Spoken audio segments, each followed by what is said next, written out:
Bitcoin, Dogecoin और NFT, जब भी आप इनकी बात करते हैं तो ब्लॉकचेन का नाम तो आना ही है। ब्लॉकचेन क्या है, आसान भाषा में मैं आपको बताऊंगा, क्योंकि मैंने आपसे वोटिंग कराई थी अपने चैनल पर और आपने बोला कि भैया ब्लॉकचेन को एक्सप्लेन करो। तो आज इस वीडियो में हम ब्लॉकचेन के बारे में ही जानेंगे।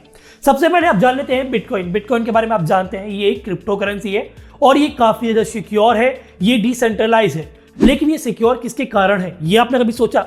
क्योंकि इसमें आप ब्लॉकचेन टेक्नोलॉजी का यूज करते हैं, इसलिए ये काफी ज्यादा सिक्योर है। इसे हैक कर पाना, टेम्पर कर पाना काफी ज्यादा मुश्किल है। तो आखिर हम बात करेंगे कि भैया ये ब्लॉकचेन किस चिड़िया का नाम है और क्या होता है ब्लॉकचेन और किस प्रकार से ये काम करता है। तो जय हिंद दोस्तों, मेरा नाम है निर्भय और आपके इस चैनल पर मैं करता हूं स्वागत। अगर आप पहली बार इस वीडियो को देख रहे हैं या इस चैनल पर पहली बार आए, सबसे पहले इस चैनल को सब्सक्राइब कर दीजिएगा, क्योंकि मैं आपके लिए ऐसी ही वीडियोस लेके आता रहता हूं। तो वीडियो का भी स्टार्ट करते हैं।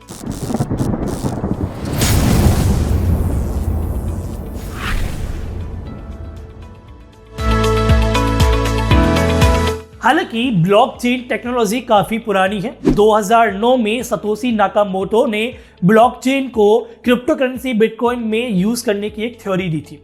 अगर आप मुझसे पूछेंगे कि सतोशी नाकामोटो कौन है, तो मैं आपको एक ही जवाब दूंगा कि पता नहीं, क्योंकि ये भी अभी तक मिस्ट्री है कि आखिर ये बंदा है कौन। लेकिन जब भी आप सर्च करेंगे गूगल पर ब्लॉकचेन के रिगार्डिंग, तो आपको ये नाम जरूर सुनने को मिलेगा। तो हम ये बोल सकते हैं कि सबसे पहले 2009 में सतोशी नाकामोटो ने ब्लॉकचेन के बारे में थ्योरी दी थी। अगर हम बात करते हैं बिटकॉइन की, तो बिटकॉइन की तरक्की आप समझ सकते हैं। 2010 में एक बिटकॉइन की कीमत 3 रुपए से भी कम थी और आज की डेट में एक बिटकॉइन की कीमत करीब 30 लाख रुपए से भी ज्यादा है। तो यानी कि बिटकॉइन की जिस प्रकार से उछाल हुई है, उसी प्रकार से ब्लॉकचेन का नाम भी मार्केट में आया है। पर ब्लॉकचेन आपका सिर्फ और सिर्फ बिटकॉइन के लिए यूज होता है, यहां आप गलत हो जाएंगे। बिटकॉइन और ब्लॉकचेन ये दोनों अलग अलग टेक्नोलॉजी है। वो बात अलग है कि बिटकॉइन में आप ब्लॉकचेन का यूज करते हैं। अगर मैं आपसे कहूं कि आने वाले समय में आप अपने बैंक में भी ब्लॉकचेन का इस्तेमाल होते हुए देख सकते हैं, तो ऐसा हो सकता है, क्योंकि ब्लॉकचेन एक डाटा को सिक्योर करने के लिए यूज होता है।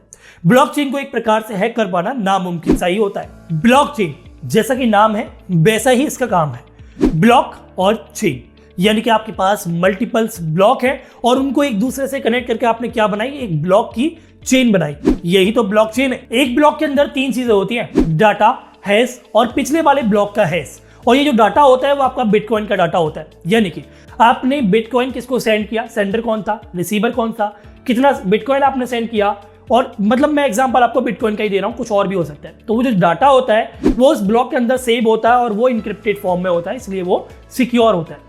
अच्छा ठीक है, ब्लॉक के अंदर डाटा आ गया। अब हैश क्या है? हैश के बारे में आप समझ सकते हैं कि बायोमेट्रिक, जैसे कि आपका फिंगरप्रिंट या आपका फेस रिकॉग्नाइजेशन या आपका टंग प्रिंट भी, ये टंग जो होता है ना हमारा, वो भी यूनिक होता है। यानी कोई भी यूनिक चीज आप समझ सकते हैं एग्जांपल के तौर में। तो हर एक ब्लॉक का जो हैश होगा वो यूनिक होगा। और वो कब बनता है? जब भी आप एक ब्लॉक को बनाते हैं, उसमें जब भी आप डाटा बनाते हैं तो एक हैश भी वहां पर जनरेट हो जाता है। यानी कि जब भी आप किसी एक ब्लॉक का डाटा को चेंज करेंगे तो उसका हैश भी ऑटोमेटिक चेंज हो जाता है। इसी से बढ़ती है सिक्योरिटी। अब एक ब्लॉक दूसरे ब्लॉक से कैसे कनेक्ट होगा वो आप समझिए। एक ब्लॉक के अंदर क्या होता है, डाटा समझ लिया, हैश समझ लिया, पिछले ब्लॉक का हैश वो नहीं समझा ना। पिछले ब्लॉक के हैश से क्या होता है कि एक ब्लॉक दूसरे ब्लॉक से कनेक्ट हो जाता है, यानी कि पीछे वाले ब्लॉक को आगे वाले ब्लॉक के बारे में जानकारी है। हालांकि ये नहीं पता कि बिटकॉइन का मालिक कौन है या फिर उसका नाम क्या है, ये नहीं पता, पर उसके बारे में जानकारी है। यानी कि आप समझ सकते हैं कि एक ब्लॉक को अगर आप छेड़ेंगे तो बाकी सभी ब्लॉक को आपको चेंज करना पड़ेगा। इसी से बढ़ती है सिक्योरिटी और यही काम आता है आपका हैश।